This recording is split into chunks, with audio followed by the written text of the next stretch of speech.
So this is my NXT review, and for a show, it was good.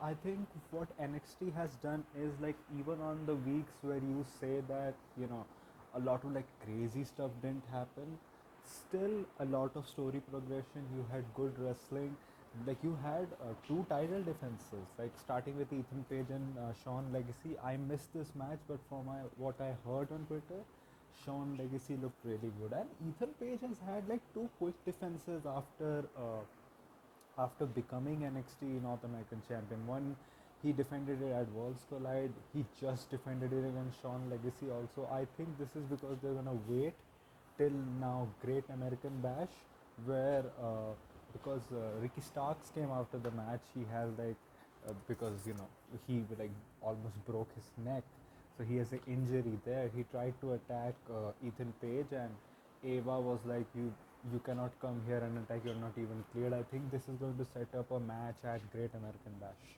probably, and this is probably going to be the swan song of Ricky Starks from NXT, because Ethan Page, I think probably the plan is keep Ethan Page champion for a while, and probably WrestleMania season have Javon Evans become the NXT North American champion, beating Ethan Page.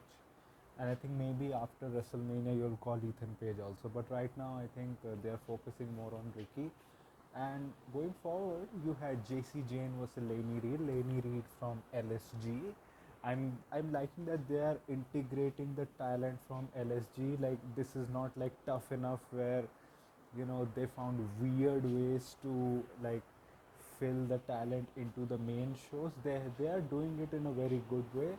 You had Laney versus JC Jane, which was a fine match. Laney looked good. She got a lot in this match, and JC Jane is a good worker. She's a fine worker. She won the match in the end pretty cleanly. She won the match pretty cleanly. After the match, Ava announced that there will be four singles matches happening next week, and whoever will win those four matches will then have a match on the June 22nd episode of NXT, where whoever wins the Fatal 4-Way will face JC Jane at Evolution for the NXT Women's Championship.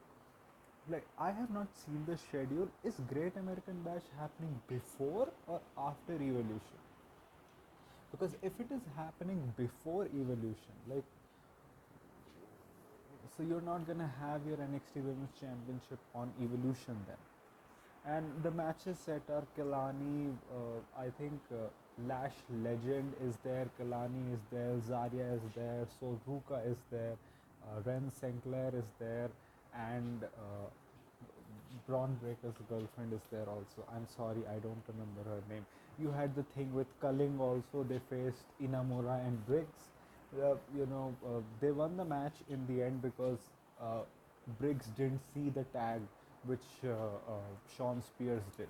And I think they're quietly building up their tag division also, because you had the Culling win, and this will probably lead to Culling face Hank and Tank for the championship. I think down the line you have Inamura and Briggs anyway. Then you had High Rise versus I think it was Tony D'Angelo and Luca. I think it was Luca, and in the end, High Rise won the match. Only thing that I don't like is that what is Wesley doing? Like, it feels like the main roster does not want him. There was a time where you could have brought him to the main roster, like after he had lost his North American Championship, but because he as a face high flyer has a lot of things to offer even as a heel. The thing is, in NXT it is a developmental brand, so you will have everyone become a face, have a heel run, have a face run. But in this heel run, he has mostly lost his matches, and he's now essentially like, first these were his goons, High Rise, and now he is essentially their manager now. So what is he doing? Like, even as a wrestler, I think he has regressed. Not a lot in my opinion, but I don't know what are they doing with Wesley. But High Rise has also won, so you're seeing the tag team division getting built up. The High Rise, they have some good moves. I do think they're a little bit slow in the ring, but then it is developmental. You will get over that. You also had, Trick Williams in a backstage promo where he essentially was saying that, and also like first you had First Class, which is AJ Francis and Casey Navarro, like admonishing Josh Inamura and Briggs, and then they were like, we should take care of business, and then Trick Williams had a backstage promo also where he said that there was Elijah also in that segment, and it is what we are going to see. I think it has been set up for next week. It is Trick Williams and First Class versus Elijah and Inamura and Briggs, which I think maybe Elijah, Inamura, and Briggs may win that because you have the thing going on with Santana. Like Elijah is probably going to face, I think, Trick on some TNA pay per view in the future. So I think we may have Santana interfere there and have maybe Elijah take the victory. Not have him pin Trick, but just have him pin like maybe Navarro and take the victory there. Trick in his heel run as a promo wise, I have been really liking him. I have not seen his in ring work as a heel, so I don't know how he is as a wrestler right now. So maybe we'll look what will happen in the future. At the start of the show, you also had Jasper Troy attack Oba Femi in the NXT parking lot, and they have been booking him strongly. Like his first appearance was putting Oba Femi down. This is his second or third appearance. He has again attacked him, and that was the story that Oba Femi was trying to get medically cleared, and Jasper Troy was a very smart guy because Sarah Shriver, asked him that why are you risking your a title match, but he said, like he played to Oba Femi's ego. He said that Oba Femi is a warrior. If he can go into the ring, he will come there. And he took the advantage that he attacked him before. He will come there. He will have the advantage to go into the ring. On the mic, he's fine. He has a presence. He's not like the best. He's not that intimidating when he talks. But you do some like little screws here and there, he will become great. And they have booked him really well. And also you had what else did you have? Yeah, you had Oba Femi versus Jasper Troy, which was, in my opinion, a good match, a really good match. Like it had all the headlocks and everything, but it had those like big meaty men slapping meat spots, like Jasper Troy throwing him into the turnbuckles like ripping off, like Oba Femi like getting destroyed, but Oba Femi also destroying him, like throwing him like through the barricade, like giving him his finisher, but then a kick out at one because his shoulders were up, and then with his last bit of strength doing the finisher again and winning, and it just made Jasper Troy look strong. It also made Oba, it protected Oba because he was attacked before the match. It also protected Oba that he also like showed his power moves in the match too, and in the end it like Jasper Troy kicked out at one. Like he destroyed Oba in the match, like threw him on the turn, and you can see Oba's face after, like he was like done, he was heaving and everything. So they have done a really good job. I think they have done a good job booking Oba Femi's reign. Like he has not really had that like big feud in his title reign, but the people that he has faced for the title, it makes sense to the Oba Femi character, which he has always been. Like he's the big guy, he breaks people's dreams, like people come up against him. Then you have the big horse who wants to prove that he's better than Oba.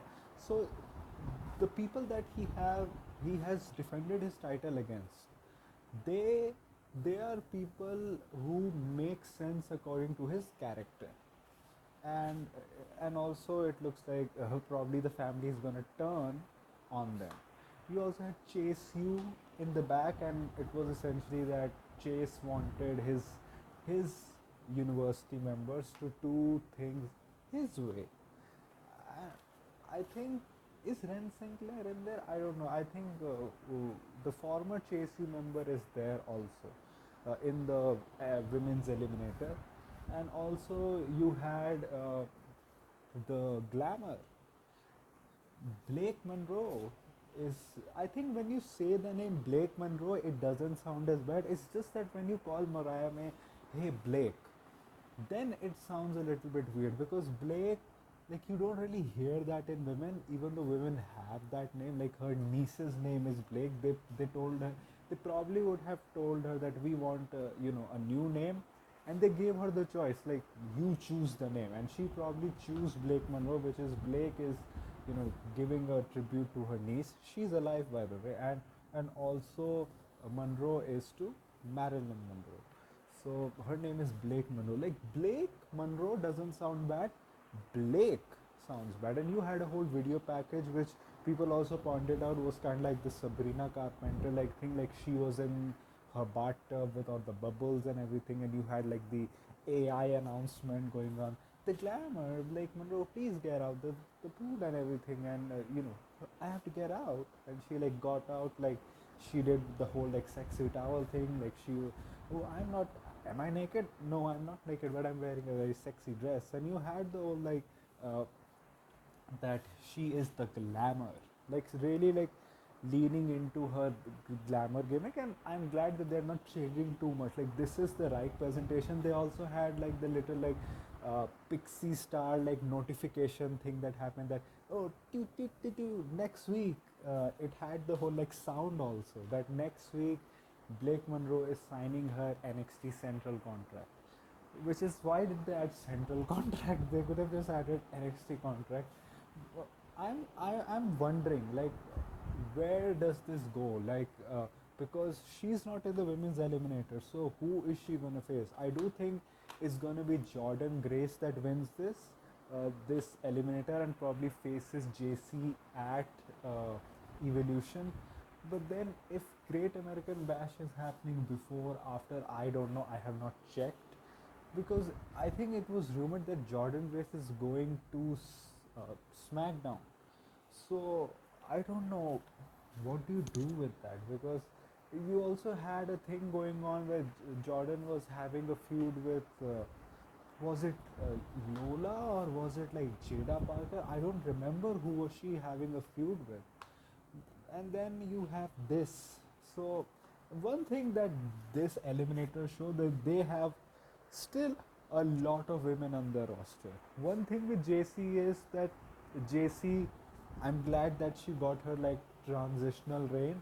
I hope with the limited chances that she has, she proves to the main brass that she has what it takes to succeed on the main roster, because it looks like for years NXT management has really rated JC Jane, but the main roster management has not. Like, and you can see that. Like Fallon Henley just came like what last year, and she is looked at by the main roster as probably like the next like top girl coming into the main roster. That's why she is the head.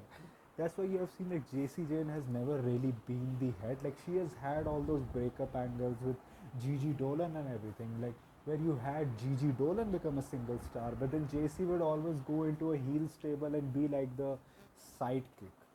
So it clearly shows that they don't really have that faith in her.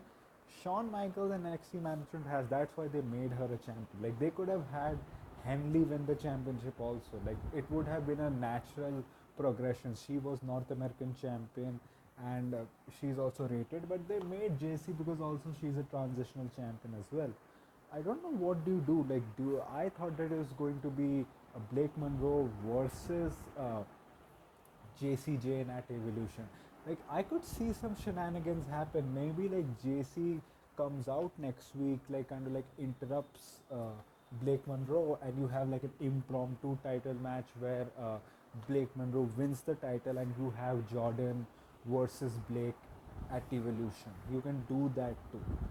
So I don't know what do you do going forward, and also what do you do with OBA FEMI? Like you can continue this Jasper Troy stuff also. Like this is just their first match. This can be like a full blown feud. It's just that I don't think there is any plans for OBA to go to the main roster, and I think you clearly have like a lot of trust in Jasper. You want to push him, but you're not going to give him the NXT title so soon.